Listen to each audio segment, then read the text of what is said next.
untuk memilih baik parpol ataupun perorangan dengan imbalan uang. Perampasan hak rakyat dibeli dengan uang. Betul. Bahwa politik uang ini seakan-akan sudah menggurita.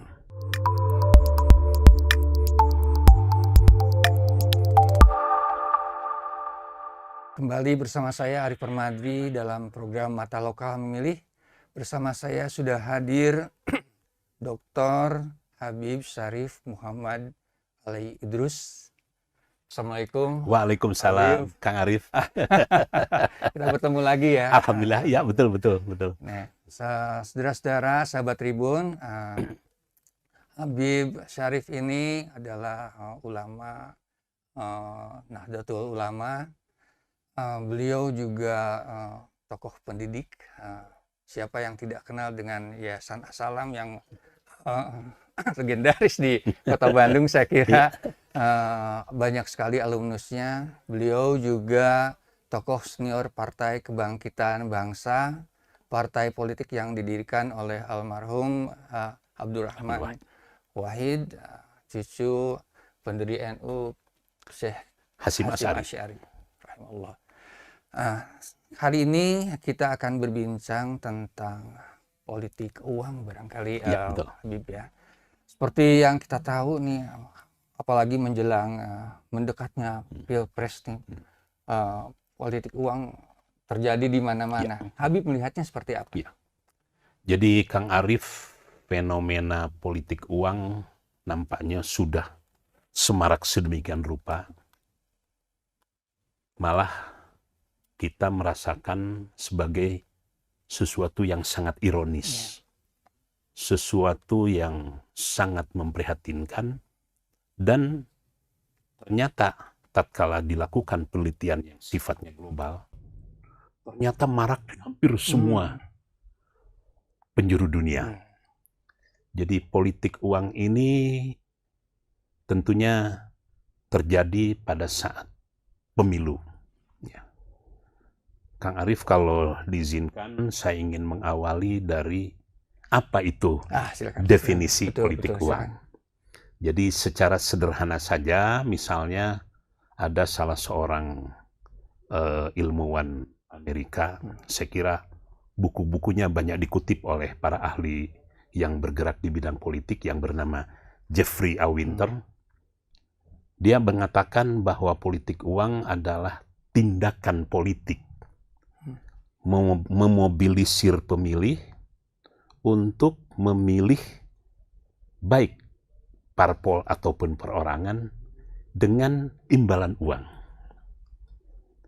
Jadi menggunakan pertama tindakan politik karena memang ini dalam domain politik. Kemudian memobilisir. Karena mayoritas pemilih di Indonesia ini masih dalam taraf mobilisasi, belum meningkat ke arah partisipasi. Akhirnya dimobilisir untuk menjatuhkan pilihan kepada parpol atau orang tertentu dengan imbalan uang. Nah, ini mungkin Kang Arif penekanannya di imbalan uang ini. Betul. Di imbalan uang ini. Nah, kenapa ini ironis? Kenapa ini memprihatinkan? Karena dampak dari politik uang, Masya Allah, jadi sangat luar biasa. Sementara tingkat kesadaran masyarakat masih sangat rendah. Ya.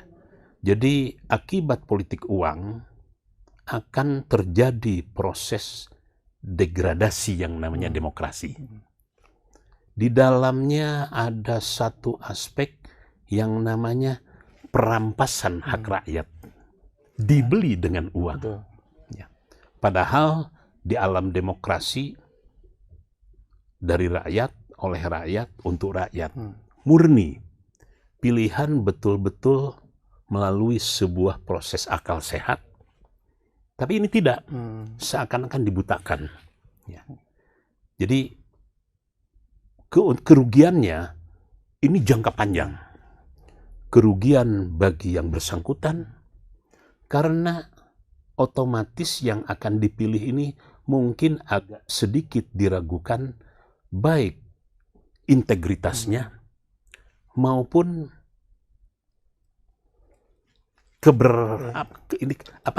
keahliannya, Betul, ya, betul. keahliannya. Nah, untuk bangsa juga akan terjadi sebuah dampak yang luar biasa dalam jangka panjang. Ada yang mengatakan politik uang ini adalah mother corruption, Ya, iya, betul, ibunya betul, korupsi. betul, betul. Ya. Karena dari politik uang inilah nanti, maaf misalnya, ada semacam asas yang itu sebetulnya sangat jelek, ya. Cost and reward. Ya. Jadi apa yang dikeluarkan itu akan dijadikan sebagai sebuah perhitungan selama 5 tahun. Modal harus kembali. Iya, betul. Nah, untuk harus kembali, otomatis misalnya, maaf, di sana-sini akan terjadi kecurangan, akan terjadi markup proyek, Betul. akan terjadi korupsi, dan sebagainya, dan sebagainya. Karena memang orang yang dipilihnya tidak memiliki integritas. Ya. Nah, kita telusuri lebih jauh, Kang Arief, kira-kira apa faktor-faktor Betul. yang menyebabkan terjadinya politik uang. Ya. Banyak sekali buku atau penelitian yang secara spesifik membahas tentang politik uang. Visipol Gajah Mada sempat melakukan penelitian, LIPI sempat melakukan penelitian, KPU juga sempat melakukan penelitian. Sedikitnya ada 5 aspek yang menyebabkan maraknya politik uang, sehingga maaf, sekarang ini di mata masyarakat seakan-akan itu sebagai sesuatu yang wajar. Malah untuk para pelaku politik, untuk politisi, malah itu yang mestinya sesuatu yang negatif malah menjadi wajib. Ya, menjadi Nah, biaya ini politik ya, itu, menjadi ya. biaya politik. Betul. Wajib politik, ya. Yang pertama, para ahli mengatakan bahwa faktor ekonomi itu cukup dominan.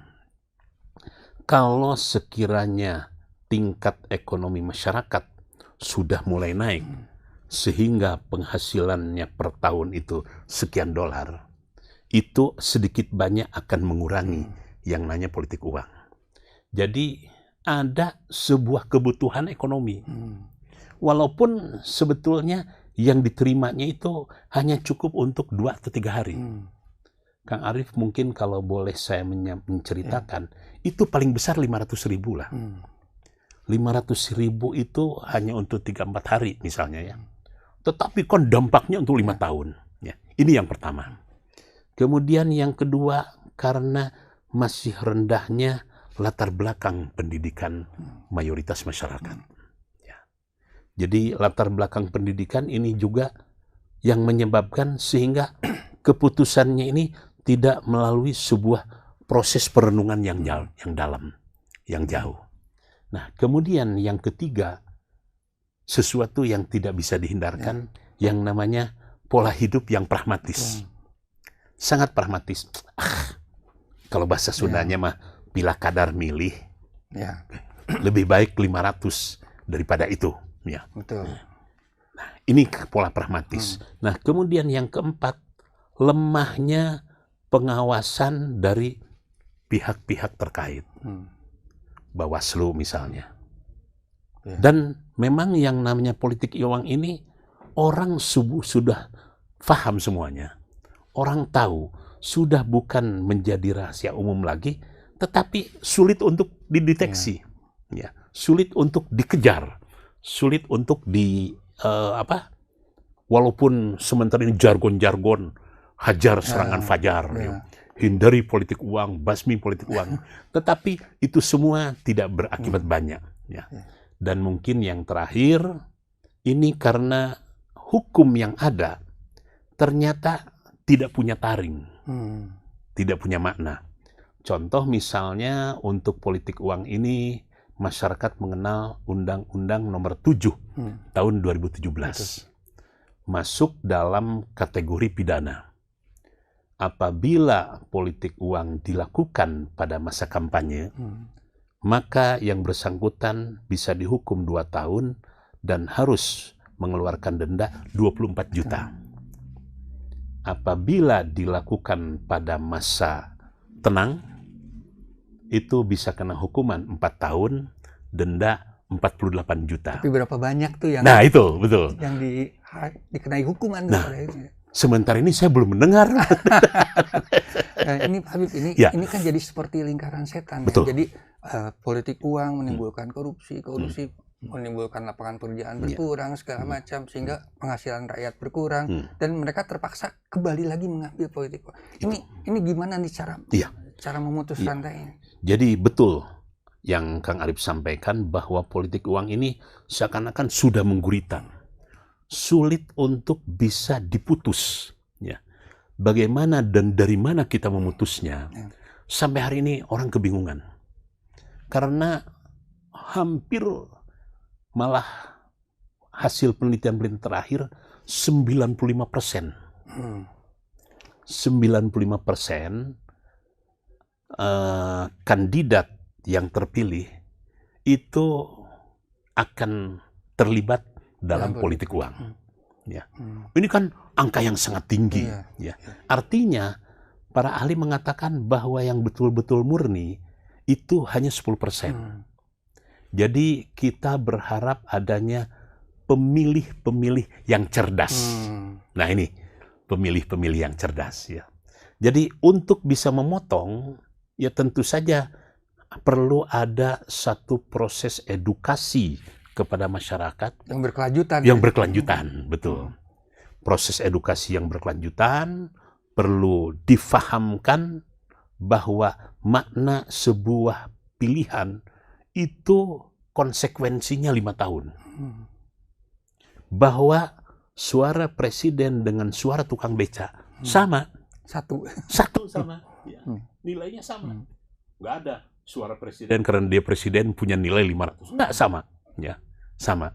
Nah, ini bahwa dampak negatif dari politik uang yang itu nampaknya kurang difahami oleh masyarakat sementara ini. Ya, akhirnya yang lahir-lahir seperti itu. Nah, misalnya kalau saya mengatakan, Kang Arif, politik uang ini yang pertama terstruktur, yang kedua sistematis, yang ketiga masif, yang keempat intens. Jadi nampaknya sesuatu yang sederhana kalau kita coba simpelkan. Tetapi di balik itu semua, Masya Allah, luar biasa. Terstruktur karena itu memang sudah menjadi bagian dari sebuah pemenangan. Baik parpol maupun perorangan. Sistematis, perhitungannya.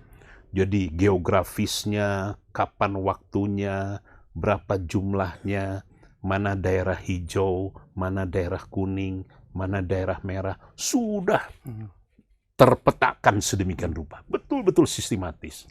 Jadi ada yang namanya food buying, ada yang namanya food breaker, brokernya nanti, ada yang namanya politik uangnya itu sendiri. Atau sering disebut nanti itu korupsi politik. Korupsi politik. Nah, masif tadi sudah hampir semua ini itu. Jadi kalau ada yang mungkin sekarang ini masih berusaha murni hasil kerja keras tanpa embel-embel uang, itu persentase sangat kecil. Malah diketawakan orang.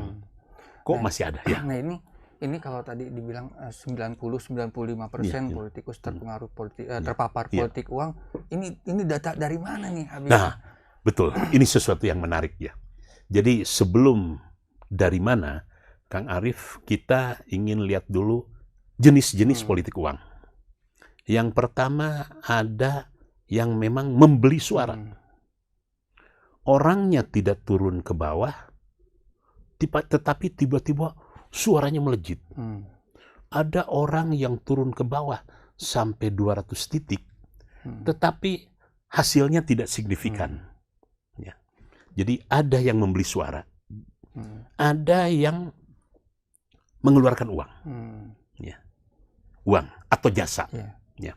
Kemudian yang ketiga ada yang mendanai kegiatan-kegiatan tertentu, apakah itu perlombaan bola voli, apakah itu penyediaan karpet untuk masjid, apakah itu sound system. Ada cerita lucu, Kang Arief, pada waktu 2019 kemarin. Jadi ada salah seorang kawan mencalonkan ya, di satu daerah di Sumedang, dia sumbang masjid dengan membelikan sound system. Ya, kalau tidak salah ada 15 masjid lah sound system. Tapi karena dia kalah, setelah penghitungan diambil lagi. Diambil lagi. Itu kan sesuatu cerita yang sangat unik gitu kan. Ya. Kemudian juga ada yang disebut club goods. Ya. Ini keuntungan bersama. Jadi si calon berusaha untuk mendapatkan dana yang berada di kementerian atau dinas tertentu.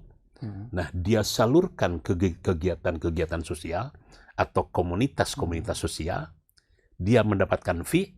Nah, si komunitas sosial ini juga membackup dia pada saat pemilihan. Itu diistilahkan club goods.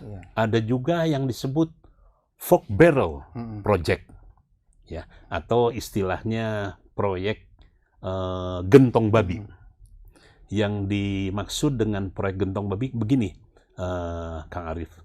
Jadi kementerian-kementerian tertentu ada satu alokasi dana untuk masyarakat, ya, yang berdasarkan wilayah geografis. Jadi untuk Sumedang ada ini, ada ini, ada ini. Contoh misalnya KIP, Kartu Indonesia Pendidikan. Ini biasanya dimanfaatkan oleh yang namanya calon-calon yang memang incumbent. Dia dekat dengan kementerian tertentu, dia coba cari informasi, dia salurkan ke masyarakat atas nama dia. Jadi misalnya ada sekolah tertentu datang, per anak dapat 1 juta dari KIP itu, diklaim bahwa ini dari saya atau jasa dia. Nah, otomatis orang tua dari anak-anak ini akan memilih, oh saya memilih dia karena anak saya per tahun dibantu 1 juta. Padahal itu dari KIP. Ada yang dari pedesaan, dana desa, ada dari dana sosial, ada dari mana. Nah, ini marak. Ya. Nah, jadi ada yang namanya ini, kemudian ada yang tadi ada asosiasi-asosiasi. Nah, untuk bisa mendapatkan itu ada minimal ada 3 kelompok. Yang pertama memang orang yang berduit, oligarki. Ya. Dia sengaja mengeluarkan sekian, maaf, untuk DPR pusat, Kang Arief, yang berkembang di masyarakat, itu rata-rata mengeluarkan uang antara 10 sampai 20 miliar. Kalau ada orang yang di bawah 10, itu menengah katanya. Ada yang memang mempersiapkan, ada orang yang mendanai. Ada departemen-departemen tertentu yang nanti kalau terpilih akan mendapatkan alokasi anggaran tertentu. Oh, nah, bahkan ada departemen ikut bermain. Ada itu. Nanti udah ini, nanti ada yang disebut dana aspirasi dan sebagainya, ya. Ada yang memang di backup oleh partainya sendiri. Ya. Jadi partai-partai tertentu, Anda harus jadi di sini. Saya bantu Anda. Ya, ada yang full mungkin, ada yang 50%, ada yang 25%. Tergantung probability-nya. Kemungkinan tapi menang. Tapi ada take and give-nya pasti ya? Oh, pasti. Itu tidak terlepaskan. Tidak terlepaskan. Ada yang memang ya, misalnya kalau seperti saya kan nggak mungkin dari mana. Ya. Dan saya terus terang saja, jangan sampai value prostitution. Prostitusi nilai kan. Kita membeli, dan kalau dalam Islam itu ada satu istilah baku yang namanya arrosi wal murtasi. Ya. Suap menyuap. Suap menyuap. Teknisnya misalnya, Kang Arief, kalau saya menyampaikan begini kepada calon pemilih itu, kalau ada yang memberi uang, terima saja. Ya. Tetapi tatkala melakukan pilihan sesuai dengan hati nurani Anda. Harus cerdas. Bagaimana visinya, bagaimana misinya, bagaimana programnya, bagaimana riwayat hidupnya, bagaimana pola kehidupannya, bagaimana dengan masyarakat dan sebagainya. Artinya pemilih yang cerdas. Nah, kalau misalnya Anda menerima uang itu dan untuk memilih itu, 2 kali dosa Anda. Ya. Dosa menerima uangnya, dosa menentukan pilihannya, karena milihnya karena uang. Itulah yang disebut arroshi atau menyuap. Tapi kalau kita terima, anggap aja itu sedekah. Biarlah memilih yang lain. Nah, itu kan. Ya. Itu sebuah ijtihad yang tentunya memerlukan satu kajian yang lebih jauh lah, Kang Arief ya. Kang Arief yang lebih jauh. Nah, uniknya, Kang Arief, proses politik uang ini ada fase-fasenya. Jadi yang pertama biasanya diberikan sebagai panjar atau uang muka di saat kampanye. Di saat kampanye, dia sudah mulai obral. Nah, sejak bulan Januari kemarin sudah marak, Kang Arief, di masyarakat. Ada yang dapat 100.000, ada yang dapat 200.000. Jangan heran kalau seorang itu karena dapat dari 5 calon berbagai partai, dia bisa mendapatkan 1 juta. Itu di masa sosialisasi. Tahap yang kedua itu di masa tenang. Masa tenang. Nah, masa tenang ini jumlah uang yang akan diberikan mulai naik. Karena harus mulai mengikat. Ya. Jadi sudah ada maharnya. Dan yang ketiga ini yang paling mengerikan, yang sulit untuk dideteksi, yang disebut serangan fajar. Kalau tidak sempat serangan fajar, ada satu istilah baru, Kang Ari, serangan duha. Jadi pada saat berlangsung, dan itu dimonitor, dideteksi sedemikian rupa. Sepertinya sebelum warga berangkat ke TPS dicegatin. Nah, ada yang dicegat ke belum PTS, ada yang memasukkan amplop ke bawah pintu, ada yang selesai sholat isya diberi dan sebagainya. Fajar itu memang berkaitan dengan waktu. Waktunya waktu fajar, betul-betul fajar. Sekarang ini digemakan hajar serangan fajar. Tapi itu hanya jargon saja saya kira. Kesulitan di lapangan itu memang betul-betul. Ya, ini karena sistemnya memang sudah sedemikian rupa, memang cara satu-satunya adalah mengedukasi pemilih pada akhirnya. Mengedukasi pemilih. Yang pertama mengedukasi pemilih, yang kedua pemerintah atau Bawaslu harus punya sistem bagaimana agar supaya undang-undang itu betul-betul bisa diterapkan. Sekarang kan yang paling sulit itu mencari bukti. Itu yang paling sulit. Mana buktinya? Mana buktinya? Padahal alat bukti itu sebetulnya bisa diperoleh. Kalau misalnya, maaflah, kita tanya saja beberapa orang, Bu, sudah dapat berapa? Oh, saya ini. Saya contohnya misalnya Kang Arief. Saya sekarang ini tidak boleh masuk untuk berceramah saya.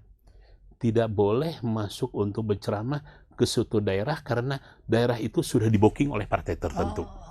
Itu sudah mulai. Saya kan menawarkan diri, saya ingin ceramah gini. Saya tawarkan. Saya punya jamaah. Bisa nggak?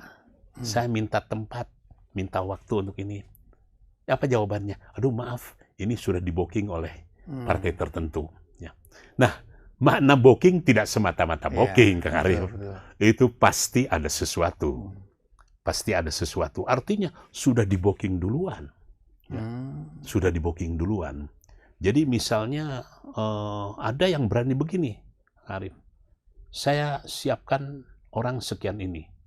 Kalau Bapak mau membiayai program ziarah. Saya siapkan 10 bis, per bisnya supaya efisien 60. 60 kali 10 bis 600. Per orang biayanya 250.000. 600 kali 250.000 itu kan sekitar 150 juta. Ya. Ini dijamin, Pak. Dijamin milih Bapak. Ya. Dijamin milih Bapak. Tapi kan itu kosnya tinggi. Untuk orang yang punya uang, murah. 250. Ya. Tapi kan untuk orang seperti saya, dari mana saya mendapatkan? Hanya untuk bisa mendapatkan pemilih 600 per orang 250. Ya. Sebetulnya kalau kita korek 250.000 itu kalau dibagi 5 tahun kan. Per tahunnya kan hanya 50.000. Murah ya. Murah 50.000 sangat murah. Artinya rata-rata hanya 150.000. Tapi kita jangan lihat dari nominalnya, tapi dari efeknya yang cukup panjang itu tadi yang saya katakan. Ya. Nah, ini fenomena yang terjadi di masyarakat. Nah, ini tadi 95%. Ya. Nah, 95%. Ini saya tidak bisa menghindar dari pertanyaan ini. Di PKB ini seperti apa? Ya. Jadi IKB. Di PKB ya? Di PKB seperti apa? Di PKB. Jadi di PKB pun sesuatu yang tidak terhindarkan. Artinya kalau orang-orang yang memang tidak punya posisi sebagai ajengan, kiai atau ulama, itu terpaksa harus bisa bermain juga program. Paparan itu ada ya? Dan Ada. deras barangkali. Ya hanya mungkin tingkat yang diberikannya sangat rendah. Contoh misalnya bantuan-bantuan sembako. Ya. Bantuan sembako, misalnya satu paketnya itu 100.000. Isi beras, minyak, kemudian gula, dan sebagainya. Itu kan. Nah, kalau nggak demikian, bayangkan Kang Arief, saya sendiri sering ditanya, selesai ceramah, mana uangnya? Oh, seperti itu. Sampai seperti itu. Kalau tidak dalam konteks kampanye, maaf, saya ini diberi amplop. Ya, diberi amplop sebagai profesi sebenarnya, walaupun saya sampai hari ini tidak pernah berani menentukan tarif. Karena pesan almarhum, kalau kamu berani menentukan tarif, ilmumu tidak barokah. Ya. Nah, tetapi dalam kajian kita, tanya. Saya kan selalu bawa staf, 2 atau 3 orang yang mengabadikan kegiatan tersebut. Pak tadi tanya, mana katanya amplopnya? Malah yang lebih jauh, ada yang berani sampai menanyakan nominalnya, Kang Arief. Masa nggak ada amplop katanya? Yang lain isinya ada yang 200, ada yang 300. Masa ini cukup dengan senyum saja? Nah, itu. Sampai seperti itu. Ya, jadi sampai seperti itu. Jadi Masya Allah, Kang Arief, ini fenomena yang akan sangat merugikan yang namanya eksistensi demokrasi. Nggak tahu demokrasi kita ini nantinya akan menjadi demokrasi yang apa. Ya. Karena demokrasi tatkala sudah mulai diwarnai dengan sesuatu yang sangat transaksional, itu kesananya juga akan semuanya serba transaksi. Jadi kalau dari sisi agama sudah mulai tidak ada lagi yang namanya keikhlasan dan ketulusan. Ya. Ini kan menyangkut masa depan bangsa. Belum lagi akibatnya kepada generasi muda. Jadi kalau saya melihat, Kang Arief, ini pada hakikatnya pertempuran antara idealisme dan pragmatisme. Benarkah idealisme sudah tergusur sedemikian rupa? Sehingga yang muncul ke permukaan adalah warna pragmatisme. Nah, padahal walaupun bagaimana, idealisme ini sesuatu yang ditempatkan di luhur, di atas, sesuatu yang luhur, nilai, value. Nah, tatkala sudah pragmatisme kan, sudah lain. Ya, sudah lain. Ini mungkin analisa saya berkaitan dengan politik uang. Nah, di Jawa Barat sendiri, ini seberapa pragmatis masyarakatnya? Ya. Nah, Jawa Barat itu mungkin akan masuk provinsi yang terparah nomor sekian di Indonesia. Bisa nomor 2, bisa nomor 3 setelah DKI. Ya, setelah DKI. Kalau Jogja, Jawa Tengah, walaupun dari sisi latar belakang pendidikan mereka sederhana, tetapi masih ada satu himmah, masih ada satu idealisme. Ya. Karena mereka ada satu tipologi pemimpin yang tetap menjadi idolanya. Misalnya kiai. Kata kiai juga kan begitu, kiai juga terima jangan saja. Tapi dalam hal pilihan tentukan. pilih orang yang soleh misalnya. Nah itu Iya. masih ada. Ya. Nah Jawa Barat ini sudah agak repot. Ya. Jadi saya ingin coba cerita mungkin pengalaman saya 2019, Kang Arief, di tempat sendiri, di daerah pemilihan saya sendiri, yang mana orang-orangnya itu sudah sangat dekat, kekeluargaan sudah sangat tinggi, tiba-tiba dibom dengan serangan fajar. Jadi ada beberapa TPS yang tadinya saya prediksi, saya perkirakan di TPS ini saya bisa meraih sampai 70%. Tetapi begitu penghitungan, saya hanya memperoleh 15%. Saya kejar kan, karena orang-orangnya kenal saya semuanya. Bu, ibu kan anggota keluarga 32. Kok kenapa di TPS ini saya hanya memperoleh 12? Padahal ibu kan saya bantu selama ini sampai 20 tahun. Anaknya nikah, saya nikahkan, sunat. Menangis ibu itu. Maaf Pak Habib, katanya. Saya hanya berdua dengan suami saya. Anak-anak saya sudah tidak terkontrol lagi. Karena ada partai tertentu yang memberi kami 300.000. Habis kebaikan yang namanya 20 juta. Itulah yang kita tidak bisa memprediksi, jadi unpredictable. Sangat tidak bisa diprediksi yang namanya politik uang itu. Tetapi kita harus tetap bertekad. Karena dampak negatifnya itu lebih buruk, lebih banyak. Ya, lebih banyak. Bukan apa upaya konkretnya apa nih Habib untuk apa setidaknya menekan persentase pragmatisme itu. Nah, itu. Jadi selama tingkat ekonomi bangsa ini masih seperti ini, nampaknya sulit. Ya. Jadi kalaupun ini baru sebatas berhayal kita, akan sampai kapan ini bisa diinikan? Ya tentu saja sebagai sebuah cita-cita tetap. Dengan kata lain, nampaknya masih memerlukan sebuah proses waktu yang cukup panjang. Nah, ini apa yang kemudian membuat Habib optimistis nih untuk maju, padahal sudah terlihat nih apa pragmatismenya sedemikian. Betul. Jadi saya mungkin 1-2 dari sekian ratus calon yang pertama saya tetap optimis karena saya mencoba membangun jaringan dari sebuah nilai keagamaan. Ada yang namanya ikhlas. Jadi ada satu sistem patronase, murid dan guru. Ya, murid dan guru. Nah, karena saya membina jamaah ini cukup lama, hampir 30-40 tahun, ya, artinya sudah sebagai keluarga besar. Insya Allah mungkin kalau bahasa kasarnya itu Pak Arief, insya Allah mereka tidak akan berkhianat.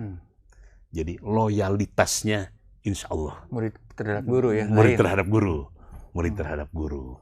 Nah kemudian yang kedua, karena saya punya lembaga pendidikan, ya, anak-anaknya dididik di tempat saya, dan sementara ini saya mungkin lebih banyak menampilkan perilaku-perilaku yang meminimalisir sesuatu yang buruk. Ya. Kalau menggunakan kata soleh terlalu tinggi lah.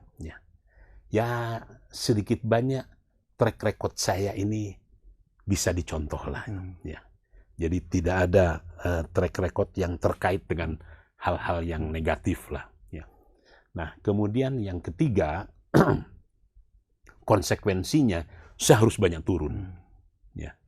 Jadi Kang Arief, hampir 4 bulan ini saya sudah turun hampir ke kurang lebih 180 titik. Ya. Sehari bisa 3, bisa 4. Ya. Nah itu saya coba atur. Jadi kalau satu kecamatan misalnya ada 6 kelurahan, nah saya coba kelurahan ini 2 tempat saya representasi. Saya tidak tahu hasilnya. Ya. 14, 19 saya berhasil. Ya. Tetapi 24 kemarin saya gagal.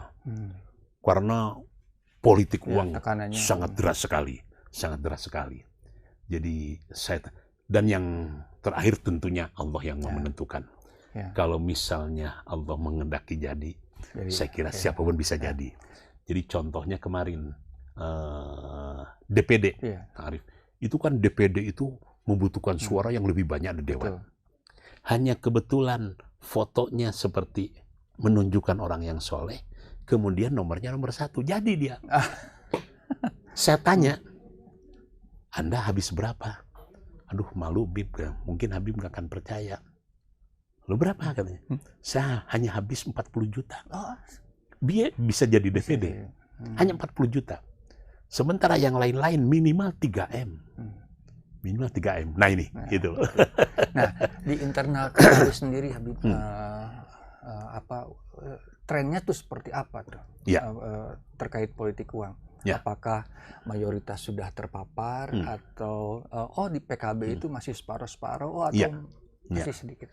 Jadi alhamdulillah PKB ini, jadi partai itu ada yang partai ideologis, PDI, PKB, PAN, itu partai-partai yang memang berangkat dari ideologi tertentu.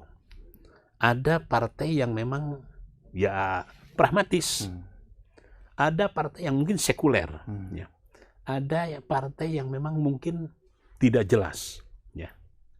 Rata-rata partai Islam itu ideologis, PAN, PKS, Tetapi untuk bisa menjamin suara, sulit untuk bisa keluar dari yang namanya politik uang.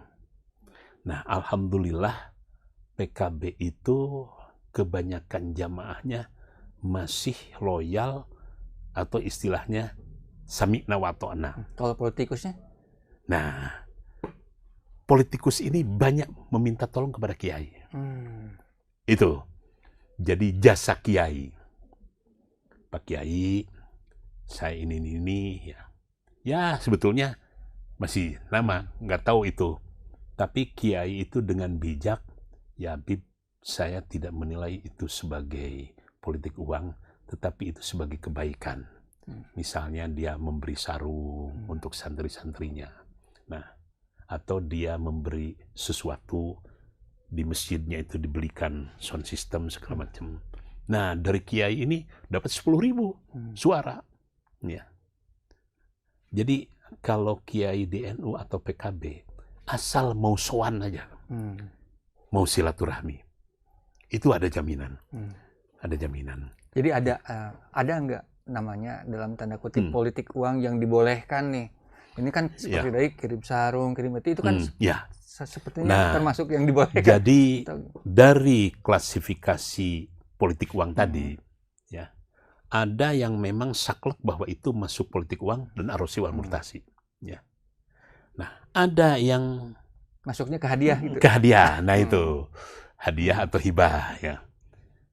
Jadi yang pertama, kalau si calon ini tidak mengatakan sesuatu bahwa pemberiannya itu betul-betul tulus, itu bisa dianggap sebagai hadiah. Tapi kalau ada kata-kata, ini lumayan Pak Kiai, tapi saya mohon ya, suara 20.000 dari ini, 20.000 suara. Itu masuk suhab katanya itu. Ya. Nah, oleh karena itu, tapi biasanya kalau dalam bahasa Sundanya, Kang Arif, para kiai itu surti. Maksudnya surti walaupun tidak dikatakan, orang ini, bahwa dia itu caleg, membutuhkan dukungan suara. Dan tulusnya, ikhlasnya kiai, itu selalu husnudzon kepada siapapun. Nah, karena husnudzon, akhirnya semua didukung. Yang lebih repot lagi ya. Nah, di internal PKB nih, apa upaya Habib untuk mengikis politik uang, terutama pada politikus mudanya yang sekarang mulai ikut juga berkiprah. Nah, jadi di PKB ada yang namanya Dewan Syuro. Dewan Syuro ini lebih banyak dalam domain hukum, syariat, dan mereka tidak terlalu jauh memasuki wilayah politik praktis, tetap menjalankan fungsinya sebagai sebagai tempat untuk memberikan saran. Satu posisi terhormat untuk bisa selalu memberikan saran, untuk selalu bisa mengawasi. Nah, Dewan Syuro ini selalu mengingatkan, silahkan Anda ini tetapi jangan keluar dari rel syariat Islam. Itu selalu diupayakan. Jadi misalnya ada yang memang itu positif, jangan dilakukan, masuk dalam ruang lingkup suap tadi. Ada yang memang ditolerir, sebatas yang bisa ditolerir, tapi dengan niat tatkala Anda memberikan ikhlas. Jadi jangan ada embel-embel yang lainnya. Karena kalau dalam syariat ajaran, yang namanya ijab qabul itu sangat menentukan, Kang Arif. Kenapa pada saat ijab qabul pernikahan misalnya harus tersambung? Karena ijab qabul inilah yang menentukan yang tadinya haram menjadi halal. Nah ini, sama praktek uang di sana pun begitu. Kalau ijab qabulnya memang pemberian ini dalam rangka membeli suara, itu yang namanya suap, politik uang. Tetapi kalau tanpa embel-embel tidak ditentukan, misalnya begini kan, kalau politik uang, suara yang diharapkan 1.000, saya mengeluarkan 200.000 per orang. Nah, ada target 1.000. Nah, tapi kan kalau pemberian tidak, 1.000 kali 200.000 artinya orang tersebut mengeluarkan uang 200 juta. Jadi ada nilainya, ya, ada rasionya. Tapi kalau pemberian kan tidak. Saya memberi, pemberian saya tidak ditentukan oleh orang ini. Tidak seperti transaksi jual beli. Saya beli barang seharga 2 juta, saya sumbangkan ke pesantren, terserah pesantren mau apa-apa-apa-apa-nya. Dan saya tidak meminta target. Tapi si kiai akan dengan surti, akan dengan bijak, dengan wise-nya, dia paham, oh ini orang sudah berbuat baik, harus kita dukung. Nah, jadi kalau kita tarik antara suap, antara politik uang dengan hadiah ini, aduh benangnya tipis sekali. Tipis sekali, ya. Nah, itu ya. PKB dan Nahdlatul Ulama itu dua hal yang berlainan. Ya, betul. Tetapi keduanya tidak bisa dipisahkan. Ya, betul.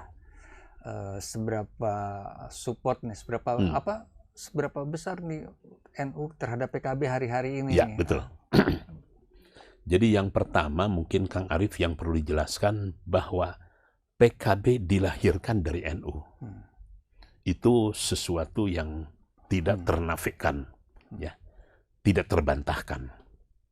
Nah, antara NU dan PKB ini tergantung pimpinan pusatnya.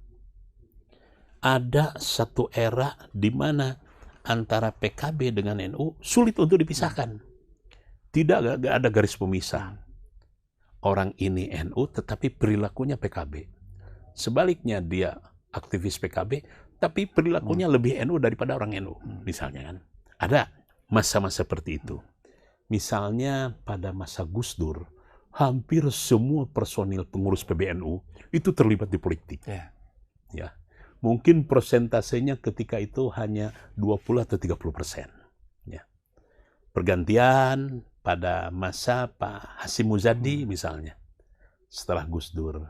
Nah, Pak Hasyim Muzadi ada terlibat di PBNU, tetapi tidak membatasi hanya kepada PKB saja. Ya.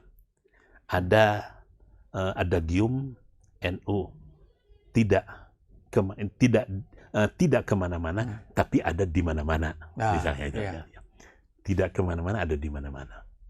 Nah, fenomena yang terakhir ini yang unik, Kang Arif ya. Jadi antara kepemimpinan Yahya Khalil Saqaf dengan Muhaimin, saya tidak tahu persis. Nampaknya ada persoalan-persoalan pribadi yang dibawa ke lembaga.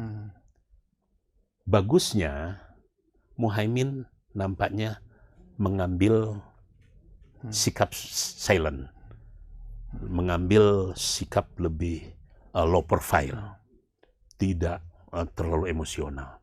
Tetapi PBNU sampai berulang kali, sehingga masyarakat pun bertanya, ini ada apa? Betul. Ini ada apa sebetulnya ya? Ya.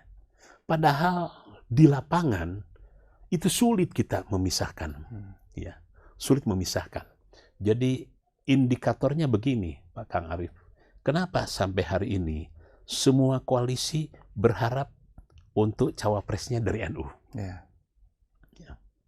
Karena memang suara dari NU, terutama Jawa Tengah dan Jawa Timur PKB nomor 1, Jawa Tengah PKB nomor 2, ini sedikit banyak akan menyumbangkan suara nasional sekian persen.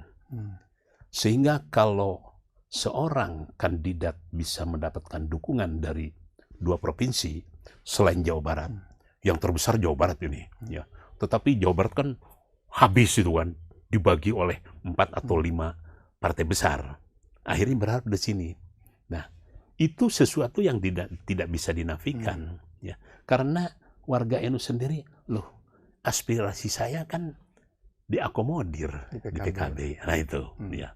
Walaupun, maaf Kang Arief, warga NU itu warga yang sangat cair. Ya. Sangat cair sekali. Di PDI ada, di Golkar ada, di ini ada, sangat cair ya. Tetapi dari sekian yang ini yang cair, masih ada yang memang menunjukkan komitmennya yang cukup tinggi kepada PKB.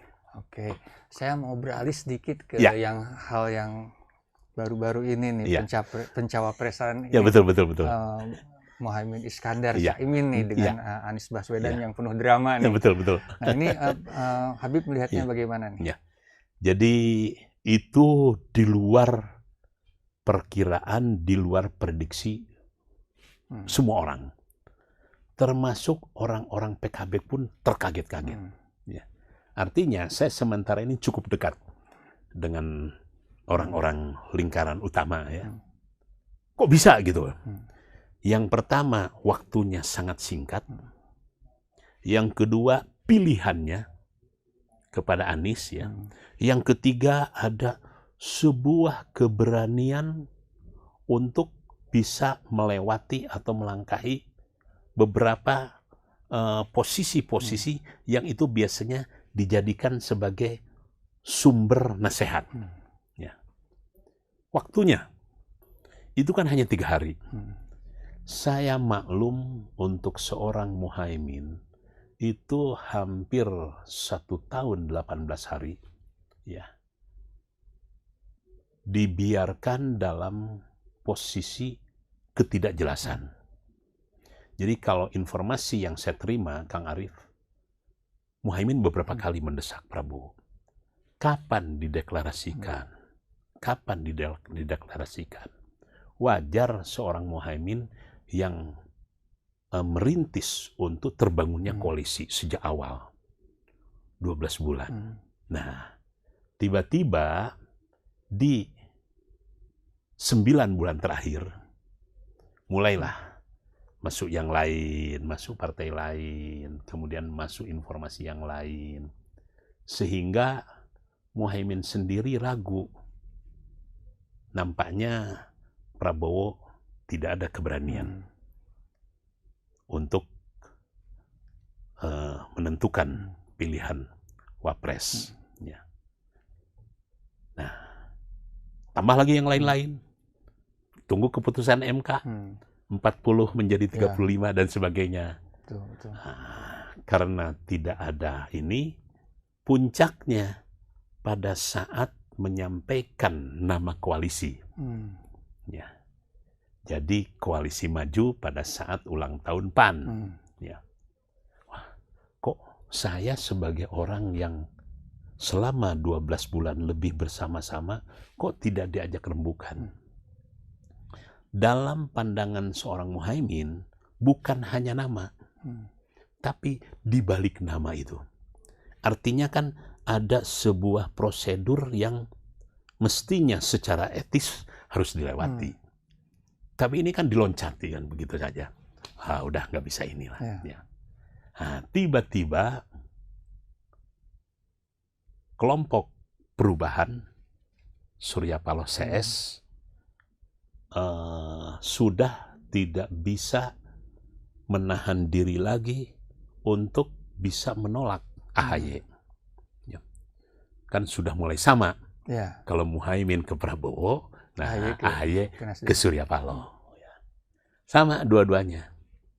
Nah, daripada diputuskan tidak ini, ya, tidak jelas dan sebagainya, Surya Paloh sangat menghitung, kalkulasinya tinggi. Kalau sampai Demokrat keluar, artinya quorum tidak akan memenuhi, ya. Threshold-nya tidak akan tercapai, yang 20% tidak bisa mencalonkan. Nah, coba kontak Muhaimin. Nah, kontak Muhaimin ternyata ini bergayung sambut bergayung, ya, gayung bersambut, ya. Ini jadi, nah, kemudian itu yang kedua tadi, Muhaimin cukup beberapa orang saja yang ditanya, kira-kira gimana probability-nya, gimana kira-kira peluangnya, gimana kira-kira kemungkinannya, bisa nggak dalam waktu yang singkat hanya 1 hari kontak ulama-ulama kunci, tokoh-tokoh kunci, ya. Dan tentu saja memperhitungkan dampaknya juga, ya, dampaknya. Ya, udah. Akhirnya jadi. Akhirnya jadi.